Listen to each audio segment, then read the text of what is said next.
Ils vont t'appeler en décembre de partir au village. Amen. L'Éternel me dit, ne va pas, concentre-toi dans la prière.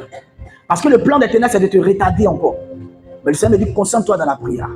C'est comme si tu étais en train de prier la semaine passée. Amen. Dieu t'a réveillé pour prier. C'est ça?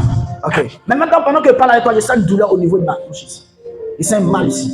Est-ce que ça te dit quelque chose? Il sent un mal ici. Tu sens des mal là? Ok. J'annule le programme des ténèbres.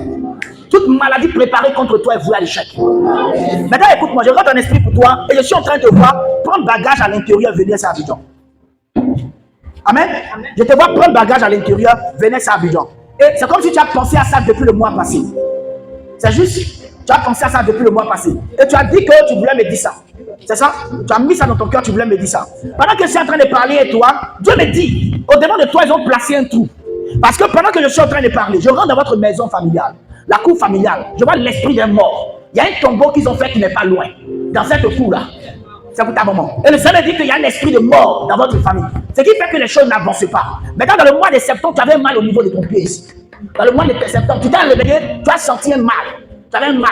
Maintenant, écoute-moi ce que je te dis. Dans le monde spirituel, il y a quelqu'un qui s'est transformé comme un scorpion pour te piquer. Tu as été piqué pendant la nuit. Ils t'ont attaqué. Parce que tu as pris un moment de jeûne de 7 jours. 7 jours. Tu as pris ça dans ce mois dont je parle là. Tu as pris un moment de jeûne de 7 jours. Et ce moment de jeûne que tu as fait, tu as dit à Dieu qu'il mette le feu dans ta vie. C'est ça, non? Tu as dit au Seigneur qu'il te donne le feu. Que tu veux le servir. Tu veux annoncer l'évangile. Tu as fait même un son où tu as vu, tu t'es vu en train de parler de Dieu. C'est comme si tu étais dans un marché. Tu étais en train d'évangéliser. Tu as fait un son dessus. Ok, quelqu'un dit un son. Les songes que tu as fait, tu étais en train d'évangéliser. L'Éternel me dit, c'est en évangélisant, en servant Dieu que tu auras ton salaire aussi. Et ce qu'il t'a montré, il t'a parlé. Il dit, va parler de la part de Dieu. Parce que depuis un certain temps, c'est quand tu es assis, tu entends que Dieu te dit de partir parler de Dieu. Et tu n'as pas la tranquillité de ton esprit tant que tu ne le fais pas. C'est vrai? Mais est-ce que tu as commencé?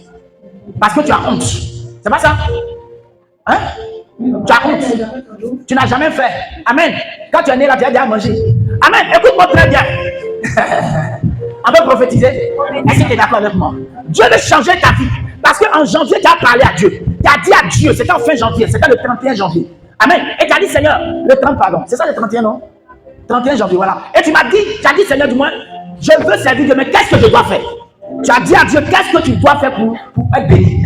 Qu'est-ce que tu dois faire pour le servir? Dieu dit, va au marché, va parler de lui, va annoncer, va parler de sa part. Est-ce que quelqu'un est avec moi? Attends, Jésus.